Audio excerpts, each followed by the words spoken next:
कुछ लोग सपने लेके चलते हैं साथ में। जैसे आज मतलब मैंने बकरियां खरीद ली, 1 साल के बाद मैं लखपति बन जाऊंगा। 10 बकरियां लूँगा, इनसे लगभग 20-20, 15-15 हज़ार रुपये की बकरी से कमाऊंगा और वो बकरियां 10 से 100 पहुंच जाएंगी। तो ऐसे सपने उनके बहुत बड़े होते हैं। देखो सर, बकरी पालन ने अब ऐसा तो है नहीं कि मैं इससे कोई करोड़पति हो गया हूँ, लेकिन इतना है कि इससे देखो मेरी जॉब भी है। अब जैसे जॉब का जो मेरा इनकम है वो मेरी जैसे एफडी है, कुछ भी है, और बाकी यहाँ से जो इनकम हो रही है उससे बच्चे भी पढ़ाई चल रही है। ये आप ट्रैक्टर भी देख रहे हो, कुछ खेती बाड़ी में भी और ज़्यादा बढ़ावा किया है, डेयरी बढ़ाई है, मकान भी कुछ चल रहे हैं काम। तो पूरा मतलब लगभग सब इसी बकरियों से ही, फार्म से ही चल रहा है। कोई भाई करना चाह रहा है तो सपने इतने देखे जितना वो कर सके। इतना ना है कि भाई मैं एक साल में इससे लखपति बन जाऊँगा, करोड़पति बन जाऊँगा, ऐसा कुछ नहीं है। इतना करे कि भाई हाँ, मेहनत पूरी और इस पर समर्पित होके। ये चीज़ हम देख रहे हैं सर, ये पहली बार हमको मिली देखने के लिए, है क्या ये? हाँ, ये सर जैसे हमारी कंपनी क्षेत्र है, तो कंपनियों से ये कुछ रिजेक्टेड पीस निकलते रहते हैं, कन्वे टाइप में ही। तो इनको मैंने फिर यहाँ यूज़ ले रखा है किसी का बाड़ी से खरीद के। और ये सर्दियों में बड़े गर्म रहते हैं और गर्मियों में ये ठंडे रहते हैं, क्योंकि मोटाई काफ़ी अच्छी है। और ये कपड़े टाइप में ही है वैसे देखा जाए तो। ऑल ओवर देखा जाए तो अब जैसे ये हमारी बकरियाँ हैं, इनसे ही मैं लगाऊँ तो लगभग सालाना 10 लाख रुपये की समथिंग है इसमें। किसान भाई, आज मैं पहुंचा हूँ राजस्थान के नीमराणा में। यहाँ पर मैं आपको मिलाऊंगा कृष्ण यादव जी से, जो पूरे 10 साल से बकरी पालन कर रहे हैं। किसान भाइयों, आज की इस वीडियो में हम बताएंगे आप कैसे कम खर्च में बकरी पालन की शुरुआत कर सकते हैं और क्या वो गलती आपको बकरी पालन में नहीं करनी है, जो कि अक्सर मेरा किसान भाई बकरी पालन में करता है। तो चलिए फटाफट से आपको मिलवाते हैं कृष्ण यादव जी से और जानते हैं उनके इस बकरी पालन बिजनेस के बारे में। सर नमस्कार। जी नमस्कार। कैसे हैं कृष्ण जी? सर मैं एकदम बढ़िया। आज आपके सर फार्म पे आए हुए हैं हम लोग। जी सर। सबसे पहले तो अपना और इस पूरे फार्म का छोटा सा इंट्रोडक्शन दीजिए हमारे व्यूवर्स को। सर, फार्म पे आने के लिए आपका बहुत बहुत धन्यवाद और आपका स्वागत है। मेरा नाम कृष्ण यादव, ग्राम पोस्ट नागोड़ी, तहसील नीमराणा, जिला कोटपुतली, बहरौल, राजस्थान से आप हैं। और ये अभी जो स्थान है सर, ये बिल्कुल बॉर्डर है हरियाणा और राजस्थान का? हाँ, ये राजस्थान और हरियाणा का बॉर्डर ही है। तो कृष्ण जी, अपना जो फार्म है बहुत ही खूबसूरत वादियों के अंदर बसा हुआ है। बेसिकली अरावली हिल्स कहते हैं इनको। यस। जो राजस्थान से होती हुई, हरियाणा होती हुई दिल्ली पहुंचती है। जी सर। और इन्हीं के द्वारा कहते हैं कि जो दिल्ली का जो तापमान है, दिल्ली की जो आबो हवा है, वो इन्हीं से तय होती है। इन्हीं से होती है। सर बिल्कुल सही बात है सर। जी। थोड़ा सा सर अपना एजुकेशन के बारे में अपना बताइए। सर मैं +2 पास और साथ में डिप्लोमा मैकेनिकल, और कंपनी में वैसे मेरी जॉब है। अच्छा। हाँ, एज ए इंजीनियर। अच्छा, आप जॉब कर रहे हैं अभी? हाँ सर, मेंटेनेंस डिपार्टमेंट में, MNC प्लांट में, घिलौट। जॉब के साथ साथ आप ये बकरी पालन कर रहे हैं? हाँ, बकरी पालन भी है, खेती बाड़ी भी है और जॉब भी है, गाय पशु भी हैं जी, सारा ही साथ चल रहा है। सब कुछ साथ है। तो ये बकरी पालन के सर आपको कैसे विचार आया, वो भी जॉब के साथ साथ ही? बकरी पालन का ऐसा है, हमारे जो अंकल जी हैं ना, वो इस पे काम करते थे पहले नेचुरल तरीके से ही। फिर उनको देखते देखते मेरे थोड़ा सा इनका शौक लग गया और मैं कंपनी में जॉब करता ही हूँ, तो मेरे पास थोड़ा टाइम बचता है। 8 घंटे के बाद फ्री साइड था, तो मैं सोचा क्यों ना फिर इसी में थोड़ा शौक लग गया, फिर इसमें इन्वॉल्व हो गया। फिर मैं इसी, तो यहाँ से आपकी शुरुआत हुई? हाँ। जो शुरुआत आपने करी सर, वो कितनी बकरियों से करी थी आपने? शुरुआत करी तब हमने 20 बकरियों से करी थी सर। ठीक है जी। हाँ, 20 बकरियां थी और उनमें कुछ प्रेग्नेंट थी, कुछ ब्याई हुई थी, ऐसे करके मिक्स में ही थी मतलब। यानी मिक्स आप लाए? हाँ। बच्चे भी लाए, प्रेग्नेंट, नॉन प्रेग्नेंट? कुछ बच्चे भी थे, दोनों लाए थे। हाँ। तो शुरुआत में इन्वेस्टमेंट कितना आया था आपको इस पे? इस पे आया था उस टाइम हमारे एक बकरी 18 से 17-18 हज़ार रुपए की एक बकरी जी खरीद थी, आज से 10 साल पहले की बात है। ठीक है। और ऑल ओवर कितना खर्चा आ गया था? ऑल ओवर ये अगर फार्म का कंस्ट्रक्शन का पूरा लगाएं तो उस पर 5-6 लाख रुपए का खर्चा बैठ गया था इसमें, सब कुछ मिला के? पूरा मिला के। अभी पूरा जो शेड है आपका सर, कितना एरिया है इस शेड का? ये देखो, आप सब पहली बार आए थे सर, जो पिछली बार आए तब तो ये लगभग आधा बीघा में था, आपने देखा होगा। हाँ जी। अब ये 2 बीघा में हो गया है। बढ़ा दिया है? बढ़ा दिया है इसमें का, बकरियों की संख्या भी हमारे पास बढ़ गई है और कुछ गायें भी बढ़ा दी हैं, तो ऐसे करके 2 बीघा में पूरा ये आपको दिख रहा है। सिस्टम पूरा हमने बना दिया अभी। हाँ। अच्छा, 10 साल हो गए सर आपको करते हुए? जी बिल्कुल। सफलतापूर्वक बढ़ाते जा रहे हैं आप इसको दिन रात। हाँ। लेकिन जो हमारा बकरी पालक भाई है, वो क्यों फेल होता है, पहले तो मुझे समझाइए। गलती क्या वो करता है जो उसको गलतियां नहीं करनी है? हाँ,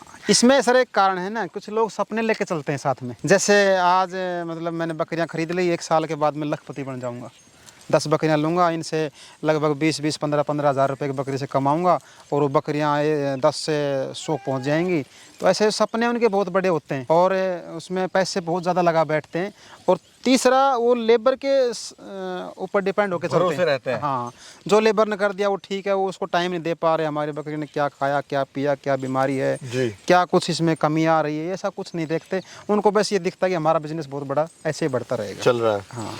और सर, जो बकरी पालन है, अगर मैं सीधे शब्दों में आपसे पूछूं, इन 10 सालों में बकरी पालन ने आपको क्या दिया? देखो सर, बकरी पालन ने, अब ऐसा तो है नहीं कि मैं इससे कोई करोड़पति हो गया हूँ, लेकिन इतना है कि इससे देखो मेरी जॉब भी है। अब जैसे जॉब का जो मेरा इनकम है वो मेरी जैसे एफडी है, कुछ भी है, और बाकी यहाँ से जो इनकम हो रही है उससे बच्चे भी पढ़ाई चल रही है। ये आप ट्रैक्टर भी देख रहे हो, कुछ खेती बाड़ी में भी और ज़्यादा बढ़ावा किया है, डेयरी बढ़ाई है, मकान भी कुछ चल रहे हैं काम, तो पूरा मतलब लगभग सब इसी बकरियों से ही, फार्म से ही चल रहा है। बेसिकली जो फार्मर के जो डेली के खर्चे होते हैं, घर के गृहिणी के जो खर्चे होते हैं जी, वो सब आपका बकरी पालन से ही हो रहा है। बिल्कुल बिल्कुल। शुरुआत में जो मेरा बकरी पालक भाई है वो बड़ा कंफ्यूज होता है कि किस नस्ल से शुरुआत करनी चाहिए, बीटल से करें, सिरोही से करें, तोतापरी से करें, या जमुनापरी से करें, या फिर बरबरी से करें, या जखराना से करें। बिल्कुल बिल्कुल। तो मेरा जो किसान भाई है वो कैसे डिसाइड करे किस बकरी से उनको शुरुआत करनी चाहिए? हाँ, सही क्वेश्चन किया सर आपने। देखो, ब्रीड वैसे देखा जाए तो कोई ब्रीड खराब नहीं है, नस्ल सभी अच्छी हैं अपने एरिया वाइज तो। और बाकी किसान को ये देखना चाहिए कि भाई जो मैं बकरी खरीद रहा हूँ उसमें दूध की मात्रा कितनी है, बच्चे देने की क्षमता कितनी है, इसकी इम्यूनिटी कैसी है, तो ये सब चीज़ ध्यान में रखते हुए ब्रीड का सिलेक्शन करना चाहिए। मेरा तो मानना यही है, क्योंकि कुछ लोग एक दूसरे को देख के ज़्यादा करते हैं कि यार उसने वो कर रखा है तो मैं भी वही करता हूँ। अब उसको पता है कि उसका मेरे पास इसका क्या चैलेंज आ रहा है, वो हर एक आदमी इस बात को नहीं शो करता है। पर बाकी हर किसान नए भाई को देखना चाहिए कि यार मेरे को ये कुछ पॉइंट हैं उनको फॉलो करते हुए पशु का सिलेक्शन करना। मार्केट वगैरह देख ले, किसकी मार्केट आपके यहाँ पर अच्छी है, इनकम का सोर्स देखना चाहिए कि भाई दूध भी मिल रहा है, मीट भी मिल रहा है, बच्चों की संख्या भी अच्छी दे रही है, और साल में 1.5 साल में बकरी 2 बार बच्चे भी दे रही है। तो ये सब देखते हुए पशु का सिलेक्शन करना चाहिए। जी जी। ये जो सर अपनी ब्रीड है कौन सी है और खासियत थोड़ा सा बताइए इसकी। ये सर आप जो देख रहे हैं ये जखराना ब्रीड है, ये हमारी लोकल ब्रीड है जखराना। जी जी। हमारे क्षेत्र की ही ब्रीड है ये, और ये साल में या 1.25 साल में 1.5 साल में 2 बार बच्चे दे देती है और 2-2 बच्चे देती है, तो लगभग 4 बच्चे हो जाते हैं। और दूध की क्षमता में इनकी अच्छी है, इसका पर डे का दूध देखा जाए तो 3-3.5 लीटर एवरेज में बकरी नीचे दूध होता है। 3-3.5 लीटर हो जाता है। हाँ, और इसकी एक तीसरी खासियत ये है कि ये इसकी इम्यूनिटी बहुत अच्छी है, रफ टफ ब्रीड है ये। पहाड़ी क्षेत्र में भी, समतल इलाके में भी, पानी वाले इलाके में भी, और दूसरा देखा जाए तो अब जैसे सर्दी का इलाका भी है, हमारे राजस्थान में बहुत गर्मी का इलाका भी, हर जगह मतलब ये अपने आप को सर्वाइव कर लेती है। जी जी जी। अच्छा, हम देख रहे हैं सर, आपने जो बकरियां हैं आपने फ्री रेंज में छोड़ी हुई हैं।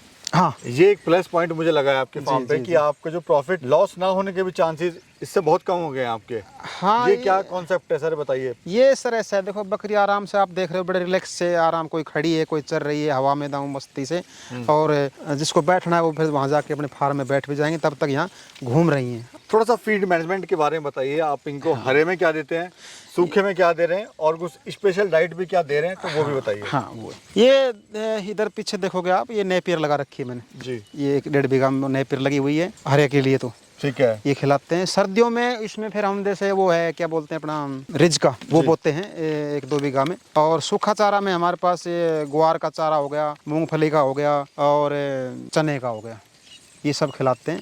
और दाने की बात करें तो हम मौसम के हिसाब से खिलाते हैं, जैसे सर्दियों में बाजरा हो गया, गर्मियों में जौ हो गया, गेहूँ मिला लेते हैं कुछ उसमें, और सरसों की खली हो गई, तो उसको हम किसी को बॉयल करके खिलाते हैं, पानी में डाल के, कोई सूखा खिलाते हैं। तो वो ऐसे मौसम और क्लाइमेट के हिसाब से आप फीड चेंज करते रहते हैं। हाँ, कुछ मेथी का भी उपयोग करते हैं हम उसके अंदर, मेथी पशु के लिए बहुत ज़रूरी है। जी हाँ सर, आपने जो शुरुआत फार्मिंग की करी थी बहुत बेसिक से शुरुआत करी आपने। जी जी। अभी आपने एलिवेटेड शेड भी बनाया सर। हाँ, एलिवेटेड शेड भी। तो उसका क्या बेनिफिट हो रहा है, और क्या वाकई में कारगर है, और क्या वो आपका पैसे की बचत कर रहा है एलिवेटेड शेड? देखो, ये एलिवेटेड शेड के बहुत फ़ायदे हैं, काफ़ी फ़ायदे हैं इसके, अगर मैं बताने लगूँ तो। जैसे एक तो बच्चों में ना इसमें बैक्टीरिया की समस्या नहीं रहती है जी, सबसे प्लस पॉइंट तो यही है। दूसरा, ये पशु ये बड़ा स्वस्थ रहता है। तीसरा, इसमें बड़े आरामदायक तरीके से, और नीचे से भी हवा लगती है, ऊपर से भी लगती है, वेंटिलेशन अच्छा मिलता है इसमें, पशु गंदगी नहीं फैलाता है, जो पेशाब है, मेंगनी है, वो सब नीचे निकल जाती है, और पशु बिल्कुल रिलैक्स मूड में आराम से बैठा रहता है इसमें किसी भी मौसम में। तो ये जो आपका शेड बनाया इसमें खर्चा कितना आया? इस पे सर खर्चा है, इस पे लगभग जो ये अपना शेड दिख रहा है, इस पे लाख रुपए खर्चा था इसमें। एलिवेटेड सीट का जो था शीट्स वगैरह जो आपने बाकी डाली पूरा हैं। स्ट्रक्चर अलग है, लेकिन जो सीट बनी हुई 30 बाई 15 की है, इस पे लाख रुपए समथिंग खर्चा था सर इसमें उस टाइम। इसको लगभग 3-4 साल हो गए। तो लेकिन ये अब- आपकी लेबर अच्छी खासी बचा लेता है। हाँ बहुत ज़्यादा सर, इसमें लेबर का तो पूरा ही बचा हुआ है, इसमें सफाई उफाई कोई झंझट नहीं था। पैसा महंगाई सब एक जगह पहुँच जाते हैं, उठा खाली डालना रहता है। जी जी। तो वो तो प्लस पॉइंट है ही है इसका मेन तो।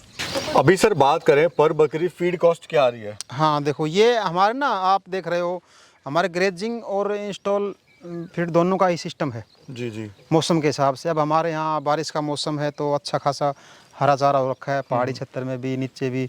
तो अब हमारी अब फिलहाल कॉस्ट ना के बराबर है। वैसे देखा जाए तो अनाज तो मैं फिर भी पर डे का खिला रहा हूँ, तो लगभग 10-15 रुपए का अब भी इनके ऊपर है कॉस्ट। यानी बाकी कंपेयर करें बाकी फार्मर से तो काफी बहुत कम, कम है। बहुत कम है। उससे प्रॉफिट जो ऑटोमेटिकली बढ़ जाता है फार्मर का। हाँ जी, ये देखो सेमी और इंस्टॉल फीड पे है, दोनों ही काम रखता हूँ मैं। अभी क्या ऑल ओवर क्या प्रॉफिट ले रहे हैं सर आप? ऑल ओवर देखा जाए तो अब जैसे ये हमारी बकरियां हैं, इनसे ही मैं लगाऊं तो लगभग सालाना 10 लाख रुपए समथिंग है इसमें। कैसा लग रहा है सर? मतलब एक गांव का लड़का कहीं बाहर काम ना करके अपने जो नॉर्मल आप जॉब कर रहे हैं वो कर ही रहे हैं, और साथ में गांव में एक एक्स्ट्रा इनकम भी आप ले रहे हैं। देखो सर, दिल को सुकून मिलना चाहिए। आदमी अगर जो कोई काम कर रहा है ना, उसमें अगर दिल को सुकून मिल रहा है ना, तो वो उसके लिए बहुत अच्छा है। और मेरे को मिल रहा है, इनकम भी हो रही है और सुकून मिल रहा है, दोनों काम अच्छे हैं मेरे लिए। और एक चीज़ और अच्छी लगी मुझे, आपने जो एक्सपेरिमेंट आप करते रहते हैं, अभी आपने छोटे शुरुआत करी, फिर बड़ी फार्म आपने बनाया है, साथ में आप बकरी का भी डेयरी आपने शुरुआत करी है। हाँ, गाय की है। उसको भी आप बढ़ा रहे हैं जी। तो आगे का क्या प्लानिंग है सर आपकी अभी? आगे का यही है कि बस ये समझो कि कुछ टाइम बाद में जॉब को मैं अब रिजाइन करने वाला ही हूँ। ये बकरियों पे ही अब देखो इनसे अच्छा खासा मुनाफा हो रहा है। और देखा जाए तो जो पहले डर था वो ख़त्म हो चुका है कि भाई कैसे होगा, क्या होगा, हो पाएगा नहीं हो पाएगा, वो सब खत्म हो गया है। अब सीखने को तो सारी ज़िंदगी सीखते ही रहते हैं, बट बाकी इनसे अच्छा खासा नॉलेज हो गया। अब इसको मैं पूरा बढ़ाने का और सोच रहा हूँ इसको। सर कैसा है बकरी पालन बिजनेस, कैसा है? बकरी पालन बिजनेस अच्छा है। इसमें अगर कोई भाई करना चाह रहा है तो सपने इतने देखे जितना वो कर सके। इतना ना है कि भाई मैं एक साल में इससे लखपति बन जाऊंगा, करोड़पति बन जाऊंगा, ऐसा कुछ नहीं है। इतना करे कि भाई हाँ, मेहनत पूरी और इस पे समर्पित होके काम करेगा तो बहुत डेडिकेशन अच्छा होना काम। चाहिए। कितनी बकरियों से शुरुआत करना चाहिए सर, थोड़ा बताइए? प्रेग्नेंट लाएं, नॉन प्रेग्नेंट लाएं, बच्चे से शुरुआत करें, बड़े से शुरुआत करें? देखो इसमें ऐसा है, जैसे कि एक तो लोकल में तो आदमी कोई कहीं बड़ी बड़ी ब्रीड भी ले सकता है जी। जैसी भी ले सकता है, लेकिन अगर यहाँ से कोई भाई दूर लेके जा रहा है तो मेरा तो मानना यही है कि बकरियाँ जितनी हो सके कम उम्र खरीदे। जैसे पठिया हो गई, 6 महीने की पठिया हो गई, 5 महीने की पठिया हो गई, तो क्या है कि वो अपने आप को वहाँ जाके सर्वाइव कर लेती हैं, तब तक ढाल चुकी होती हैं। जब तक उनका ब्याने का समय आता है तब तक वो अच्छे से अपने आप को वहाँ सेट कर लेती हैं। तो मेरा तो मानना यही है कि हर नए भाई को कुछ पठियाओं से ही स्टार्ट करना चाहिए। हाँ, 2, 4, 5 बकरियाँ एक्सपेरिमेंट के लिए रख सकता है, ताकि उनसे नॉलेज मिलती रहे, कैसे ब्याह रही हैं, कैसे प्रेग्नेंट हो रही हैं, बेसिकली एक्सपीरियंस मिलता रहे सर उससे। हाँ। सर ट्रांसपोर्ट आप कैसे करते हैं? मतलब अगर आपको कहीं बाहर भेजनी है बकरियां को, डिमांड आती है तो आप कैसे भेजते हैं इसको? ट्रांसपोर्ट के हमारे पास दोनों ही ऑप्शन है सर। जैसे कोई किसान भाई अगर ज़्यादा बकरियां लेना चाह रहा है तो उसको फिर हम जैसे अपने कोई पर्सनल व्हीकल है, जैसे पिकअप हो गई या कुछ भी हो गई, उससे ट्रांसपोर्ट करवाते हैं। या फिर कोई छोटा किसान है, 2-4 बकरियां लेना चाह रहा है तो उसको हम ट्रेन से भी भिजवा देते हैं। ऑप्शंस दोनों अपने पास दोनों में है। पास में है, हाँ, ट्रेन का भी है और गाड़ी का भी है। जी जी जी सर, जो मेरा बकरी पालक भाई इस लाइन में आना चाहता है, बकरी फार्म शुरू करना चाहता है जी और सपने देख रहा है लाखों की कमाई के, तो प्लीज उसको एक अपने अनुभव से, जो आपका 10 साल का अनुभव है, जी। थोड़ा समझाइए कितने दिन में कमाई आनी स्टार्ट होती है। हाँ। क्या उसके इस बिजनेस से सपने पूरे हो सकते हैं या फिर नहीं हो सकते हैं? बिल्कुल बिल्कुल, ये सर मैं बहुत देख रहा हूँ, है ना, हमारे क्षेत्र में देखे हैं, बहुत काफ़ी दूर जी। तक भी देखे हैं। लोगों के सपने बड़े होते हैं और उस पर काम करना वो मतलब बहुत दूर से समझते हैं कि यार बस ठीक है इतना ही, वो जो लेबर कर रही है वो ठीक है। अगर कोई भाई ऐसा कर रहा है, किसी से करवा के दूसरे के ऊपर डिपेंड रह काम करना चाह रहा है या बड़े सपने देख रहा है, तो वो भाई हाथ जोड़ के रिक्वेस्ट ना करे तो ही अच्छा है, वो साइड में रहेगा तो ही ठीक है। क्योंकि इस पे तो समर्पित होना पड़ेगा, अपने आप में ही लगना पड़ेगा, इसमें सफाई भी करनी पड़ेगी खुद से सब कुछ, दवाई भी सब कुछ अपने आप सब लग के करना पड़ेगा इसमें, इसलिए फुल टाइम आपको इसमें देना पड़ेगा। हाँ, देना पड़ेगा सर, श्योर है ये। अच्छा सर, आपने जो एक छोटा सा और प्यारा सा एक शेड बनाया, वो भी हम देखते हैं किस तरह का आपका शेड बना हुआ है वो। जी चलें सर? हाँ सर, आइए सर बिल्कुल। सर थोड़ा शेड के बारे में बताइए। हाँ, ये सर वो आप जो बात कर रहे थे एलिवेटेड शेड, उस ये है, ये शीट मैंने कुछ बाहर से मंगवाई थी। अच्छा, ये चीज़ हम देख रहे हैं सर, ये पहली बार हमको मिली देखने के लिए, है क्या ये? हाँ, ये सर जैसे हमारी कंपनी क्षेत्र है यहाँ, तो कंपनियों से ये कुछ रिजेक्टेड पीस निकलते रहते हैं कन्वे टाइप में जी। ही, तो इनको मैंने फिर यहाँ यूज़ ले रखा है किसी कबाड़ी से खरीद के। और ये सर्दियों में बड़े गर्म रहते हैं और गर्मियों में ये ठंडे रहते हैं, क्योंकि इनकी मोटाई काफ़ी अच्छी है और ये कपड़े टाइप में ही है वैसे देखा जाए तो इनमें से हीट ट्रांसफर कम होती है इसमें। बेसिकली दोनों यूज हो रहे हैं, दोनों यूज़ हो रहे हैं इसमें। हाँ, सर्दियों के लिए भी सर्दियों के और लिए, सेफ्टी पर्पस के लिए भी। हाँ जी, इसको सर्दियों में आप अच्छी खास सर्दी होती है, लगभग 3-4 डिग्री टेम्परेचर पहुँच जाता है सर्दियों में, तब भी मैं इनको डाल के और ऊपर से खाली वाटर प्रूफ करता हूँ तो पूरा गर्म हो जाता है ये। हाँ, तो कोई पक्की दीवार की आवश्यकता नहीं होती, गर्मी में पूरा इसको ओपन कर दिया तो हवा आ रही जा रही है, पार हो जाती हो है। रही है। अच्छा, लाइफ वगैरह क्या होती है सर इसकी? लाइफ सर इसको मैंने लगाए हुए लगभग 4-5 साल हो गए, अभी तो सही चल रहा है। कोई ऐसी समस्या भी नहीं है? नहीं, अभी ऐसी कोई समस्या नहीं है। सर थोड़ा इसके बारे में बताइए सर, इसमें जैसे हम देख रहे हैं आपने ये खुद ही जुगाड़ करके बेसिकली आपने बनाया है। हाँ, खुद ही मेहनत आपने ये करी है। देखो, अब जब हम टेक्निकल लाइन से हैं तो इसमें कुछ फिर हमारा भी तो कुछ सहयोग होना चाहिए ना, जितना हो जाए उतना अच्छा है। तो ये मैंने अपने हाथों से खुद ही तैयार किया था, ये पूरा आप देख रहे हो, पूरा स्ट्रक्चर वहाँ पीछे भी, ये भी, ये सब अपना खुद ही बनाया हुआ है वैसे तो।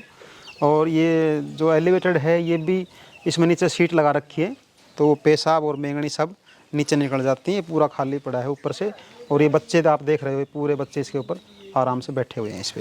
ये एक एक्सपेरिमेंट के तौर पे आपने बनाया था, लेकिन अब सक्सेस हो गया। हाँ, अब जब भी हम अगर फार्म को एक्सटेंस करेंगे, बढ़ाएंगे, तो ये पूरा और हाइट में लेके तब बनाएंगे। अभी क्योंकि ये पहले का बना हुआ था तो ये हमको नीचे एक्सपेरिमेंट करना था एक बार, तो इसको यहीं पे सेट कर दिया था। अब इसको बनाएंगे तो कम से कम 5-6 फीट हाइट ऊपर से इसको स्टार्ट करेंगे सर इसको। जी जी जी सर, जो हमारे दर्शक आपको देख रहे हैं उनको आप क्या कहना चाहते हैं? हाँ जी, दर्शकों को मैं यही कहना चाहूँगा कि काम में देखो कोई भी छोटा बड़ा नहीं होता है, काम करो, मन लगा के करो, जो भी करना है, या बकरी फार्म भी करना है, बकरी फार्म में भी करो तो पैसेंस रख के और अच्छे से समर्पित होकर काम करो, शुद्ध भाव से करो, ईमानदारी से काम करो, बहुत अच्छा काम रहेगा और बहुत बढ़िया चलेगा। किसान भाइयों, ये थे कृष्ण जी, जिन्होंने बहुत ही अच्छी जानकारी दी, क्योंकि इनके पास बहुत अच्छा एक्सपीरियंस है, बहुत अच्छा अनुभव है कि कैसे आप बकरी पालन कर सकते हैं और किन किन भाई को बकरी पालन नहीं करना चाहिए।